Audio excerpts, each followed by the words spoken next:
Hello guys, just আমরা রাস্তা দিয়ে হাঁটছি, মানে কি বলবো তোমাদেরকে দেখাচ্ছি, রাস্তাটা দেখাচ্ছি। দেখো ওই দেখো ওখানে ব্লগ বানাচ্ছে, রাস্তার মধ্যে কেউ নেই, জাস্ট বিলিভ মি ও ওখানে ব্লগ করছে, আমি এখানে ব্লগ করছি। লিটারালি আমরা কিছু ফিল করলাম, দেখো যেটা আছে, এও ব্লগ করছে, ঠিক আছে, আমরা দুজনে লিটারালি কিছু ফিল করলাম যেখানে কিছু আছি, মানে জাস্ট কিছু বলতে পারছি না। গুজবাম কি বলে ও মাই গড, ও মাই গড, লিটারালি ভাই তোমরা জাস্ট দেখো ওর এখানে কিভাবে বসে আছে, ওর পেয়েছি আমরা জাস্ট ফিলই করতে পারিনি।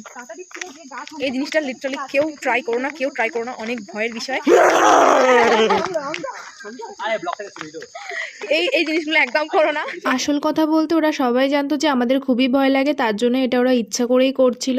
খুব একটা ভয়ঙ্কর এক্সপিরিয়েন্স হলো, মানে আমরা জাস্ট লিটারালি ভাবিনি এতটা ভয়ঙ্কর এক্সপিরিয়েন্স হবে আমাদের সাথে, but overall experience is good. So আমি একটু বলবো যে তোমরা কেউ এরকম করো না। জানি না তোমরা কতটা ভয় পেয়েছো, বাট আমরা সেদিনকে সত্যি অনেকটা ভয় পেয়ে গেছিলাম। তো আজকের জন্য এতটাই, পরের দিন আবার দেখা হচ্ছে।